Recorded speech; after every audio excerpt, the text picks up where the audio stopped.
I pile in with the trench line as Seb stays back at the village. Men swallow fistfuls of stims and their eyes go wild. We spot it.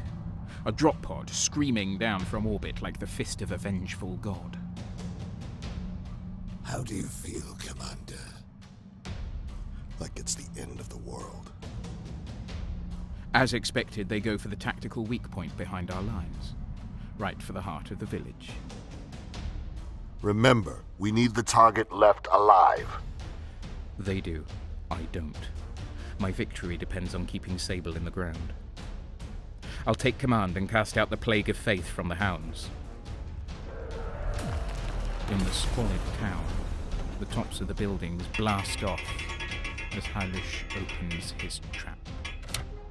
Fire Icarus arrays. A grid of anti-air cannons perfectly aimed.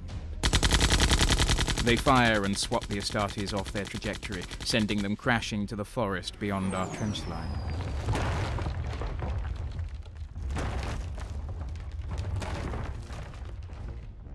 The Astartes are angels! Stars in the night! Meteors of death! But we are hounds! We will feast on their wings! Swallow their light! Chase the moon across the sky! Cry havoc! You heard the beast, man.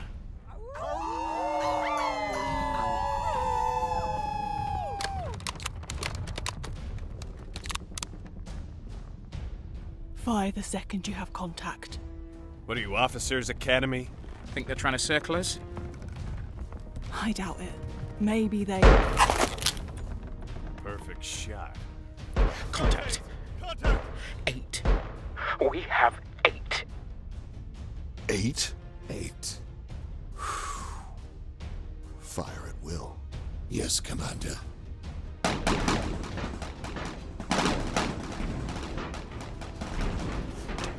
Damn it! Damn it! One leaps and stomps his great boot on the team in the trench, crushing the chest of a man before kicking the las cannon handle to face him. Point blank, he turns the turret on the tinsmen and their shredded bodies splash out of the foxhole. In a flash, it's out again, carrying the turret to fire back at our line. They've breached second line.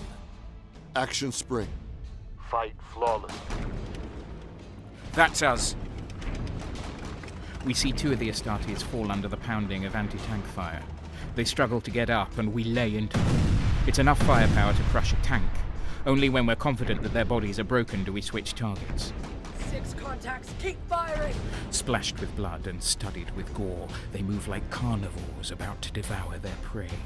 They dive into our forward Fall trench. back! They're in the trench!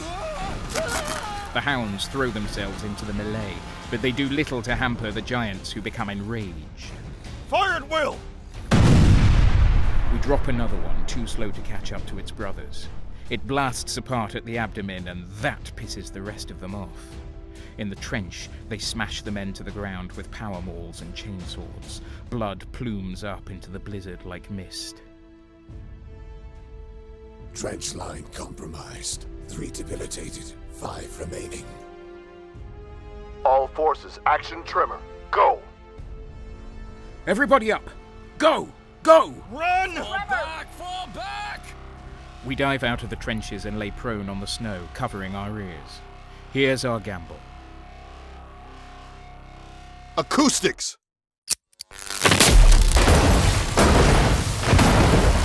Three vengeful Astartes in the trench are caught in the blast and are deafened by the sonic detonations.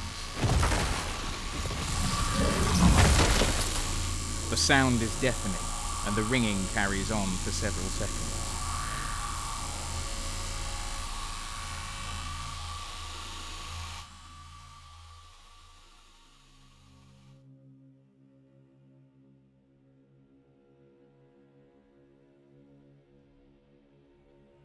We get up and race to the trench edge, finding the Astartes' armor shredded open and their bodies liquefied by the sonic weapons. With any luck, the target's been killed and my work is done for me. Seb, come in. Go. Got 3 here. They're not in good shape. We need him alive, Rudolf. Check markings. I scan the shoulder pads. It's the right markings for the chapter. Look for the relic stamp. Look for the stamp. Nothing. These aren't the host. I look around. Should be 2 left. Hey! Yeah? Where are the other?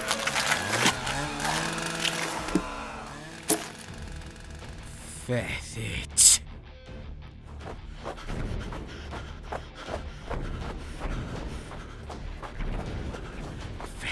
Off. The 2 survivors storm through the trench. Don't know how they did it. Hounds scatter across the field and aim into the crevasse. The Astartes are tactical, blasting them away as any men try to get a bead on them. We collapse over each other and zag through the halls of the trench, hearing them thunder behind us. I'm moving at a wild sprint, but they're faster. I reach the next corner and slide down, just in time for the men to turn a Cognis las cannon down the trench line. Keep firing! Don't let her.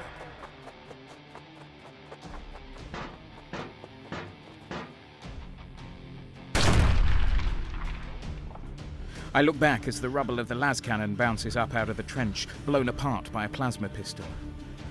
Signal the retreat. Confirmed. 2 left, Commander. Where are you going? To the trench.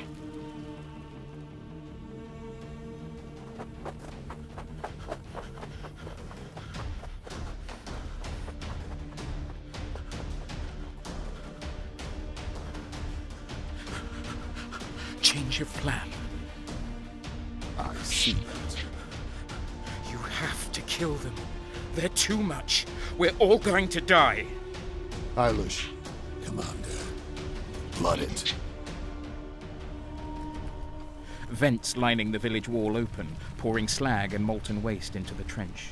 It careens down the trench like a river of lava, detonating any of the failed charges and catching men trapped in dead ends without ladders to climb out. Get inside.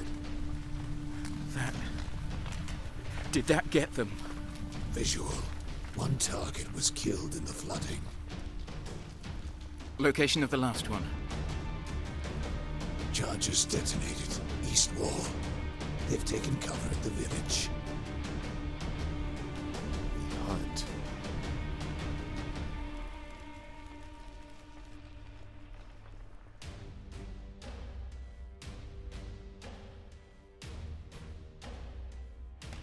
We reach a bridge wide enough for a tank.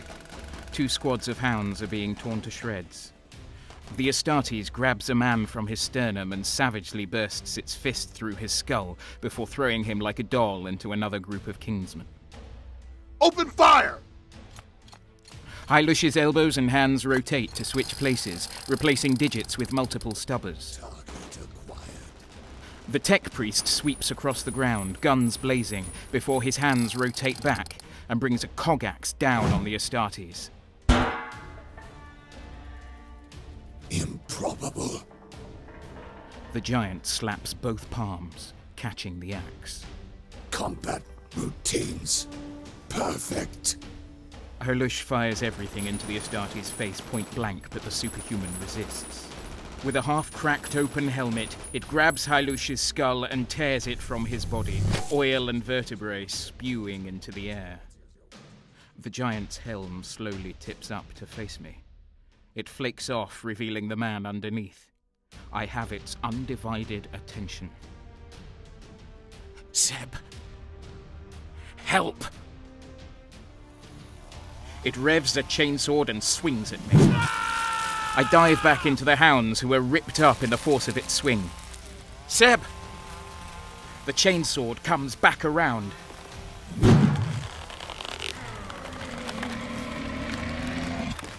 Sebastian!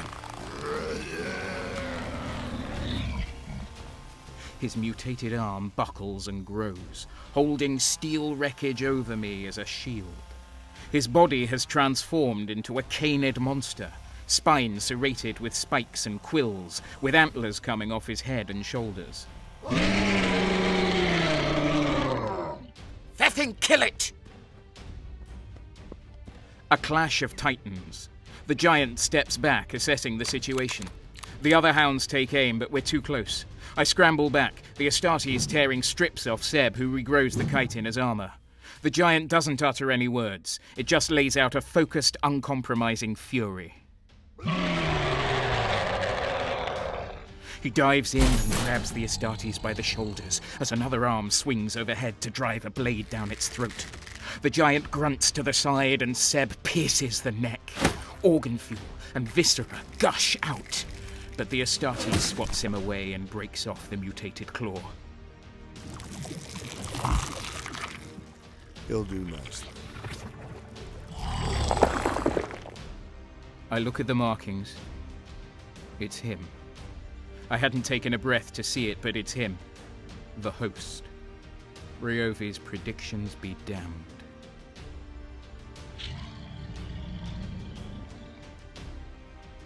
No more words. Priorities change. I need to kill it before he can be turned. Can't let Sable come back. I swing my gun and fire. It lifts its gauntlet and blocks the shot, stepping towards me. It punches, and my shoulder collapses with a plasmatic puff of gore that flings me across the ground.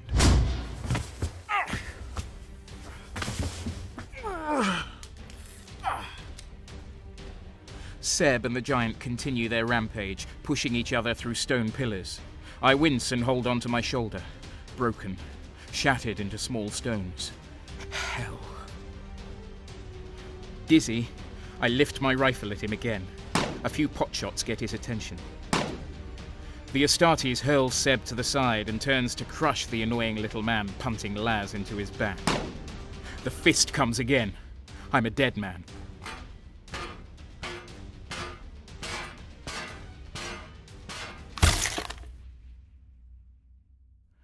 Through its skull, a serrated talon. Seb moves from behind its large frame and drops the giant to the ground. I will myself from blacking out. I try to pull on a memory, anything to hang on, some happy thought. I don't have many. I think of killing Sable. Is that the only pleasure left? This obsession? You did what you had to do. I guess that settles it, Seb. Look closely. I look at the Astartes. His body oozes gore onto the floor, but he is still alive. A perfect strike. Debilitated, but not dead. It's alive.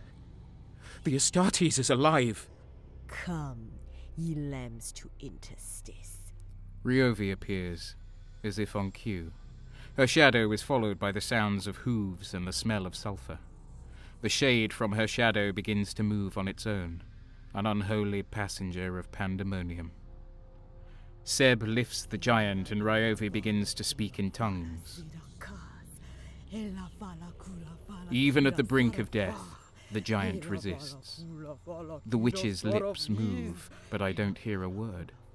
My ears are filled with an orgy of guttural, writhing pressure that grows down into my chest.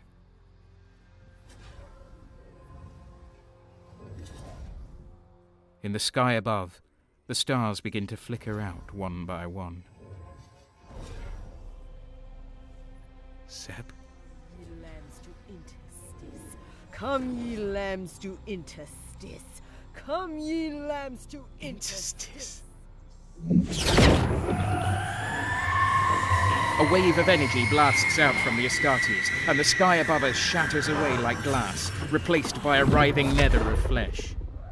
The world is no longer ours. The forests come alive, transformed into pillars of men and women writhing into the sky.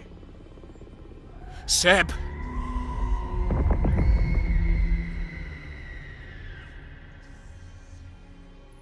There. We look into the woods and see him. Sable. Below us, fingers begin to grow from the porous soil, a field of hands carpeting his path to the Astartes. His spirit flickers as he slowly approaches.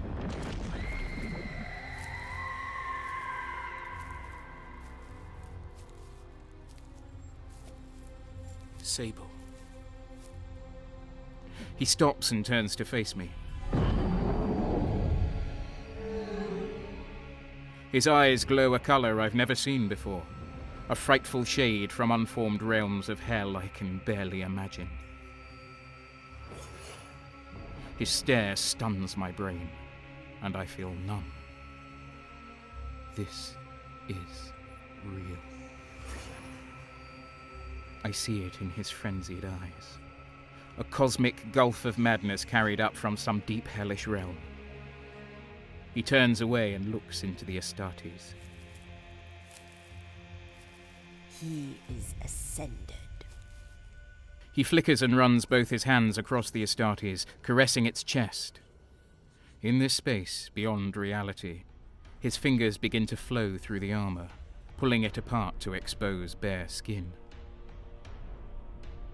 The world screams as Sable grips the giant and then begins to peel him open, like an officer unbuttoning a new uniform. Flesh and spirit blur as the ghost pulls sinew like fabric and stretches the Astartes open rib by rib. He rips the flesh and crawls into its hulking frame like a human coat, inch by inch filling his body like a wet glove. The Astartes resists with fury, with desperation. I watch the last shred of the giant's humanity snap as the spectre grabs his upper jaw and pulls it over him like a hood. A hunter wearing the pelt of a trophy kill. And then...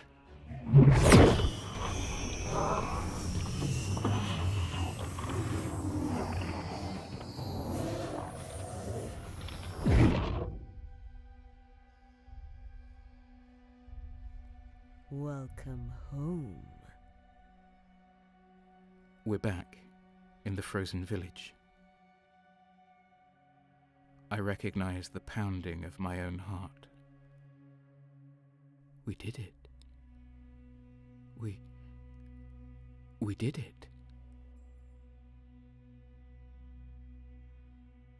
His flesh reshapes itself without Seb's aid, and the hulking vessel stomps towards me. I see it in his eyes. The signal. The one that happens in every battle. The sign that all hell is about to break loose. I see my life unfold before me. He will heal me, torture me, over and over, use my guts to bind me to some barren mountainside for a lifetime of abuse and torment. I look closer. Something is different. Wrong. Raevi, what is going on? Whatever do you mean? This isn't him. The husk fills out as the spirit inside inches into the last corners of the body. He may not be as you knew him. He had quite the journey. Its eyes warp and glow. A part of it feels familiar, like a memory mixed with a story told wrong. Sable? It grins. I told you. His soul was fractured into pieces. Pieces? She holds up the lens, the broken gift from before. The last piece of Sable. What? She paces closer, the broken lens serving as a mirror. I've tried to show you. In the glossy reflection, I see a face ghosting over my own.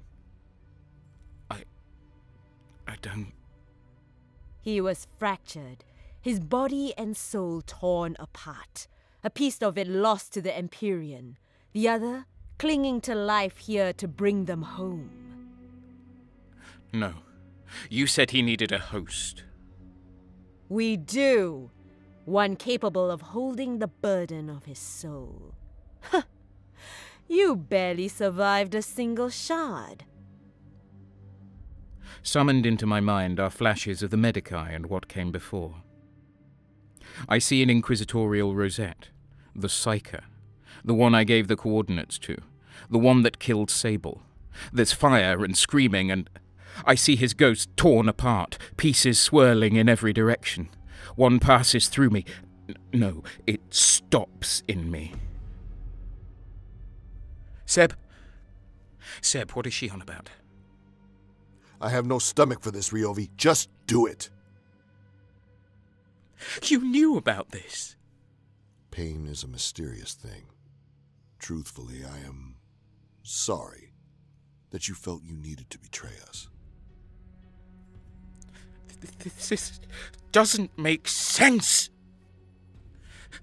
This can't be real. This is the cult. She's got into your head, too. Sebastian! They look at me, wild hounds with glints in their eyes. We've all made compromises, Rudolf. He is an extension of Slanesh. I'm not my brother. It's me. This can't be happening. I know who I am. I know who I am!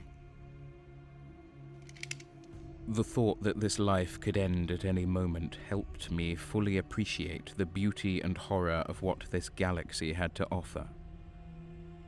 I fought against men and monsters. But there are other things that live out there, hiding since mankind was young. Things made of pitch black and dead waters. Things that can't be outrun. I know what I am. A man. A mongrel. An outcast of the pack. Backed into a corner. I can do little more than bare my fangs. Rudolf? I lift my rifle to my chin. If I go, I'm taking him with me. Stop him! Rudolf. It was a pleasure. I wouldn't say that. I suppose. Neither would I. My finger squeezes the trigger. Neither would I.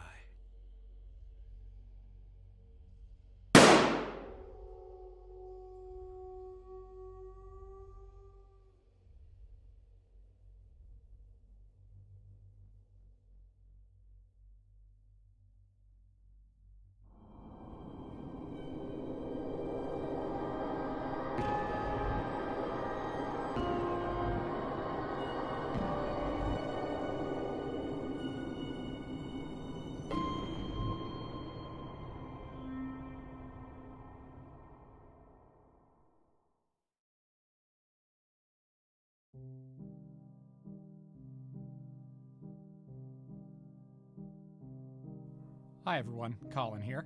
Thank you so much for listening to this production of Hounds of Bedlam. If this is your first time tuning in, Cold Open Stories produces a wide range of content including short stories, audio dramas, writing contests, and web-based collaborative fiction. On our website, you'll find unofficial stories set in the universe of Warhammer 40,000, where you, the listener, audition to play the parts. You can even submit your own tales. All levels of experience are welcomed, and these are fan productions, so whether you're a writer, actor, or disillusioned heretic, check us out at coldopenstories.com or on social media for the latest release. This episode was written and directed by Colin DeGraff, with music composed by Robert Renato Hack. Cover art by Orneris Terenzi. In this episode, you heard Cliff Chapman, Damon Alums, Su Ling Chan, Nick Ewan, and Nina Nikolic. Supporting voices by Eleanor Anwin, Paul Hikari, William Nunn, Chris Colon, Alex Ross, Michael Langen, and Nicholas Allaire. Additional voices by Sierra Benning, Shay Shell, Kay Marcus, Natalie Winters, Andre Giles, Michael Holden, Luke Edens, and Brandon Simmons. Now, before you go, please consider sharing what we do in your network. It's a great way to build community and share stories worth telling. Without you, none of this is possible. So please, spread the signal, and we look forward to seeing you for our next story.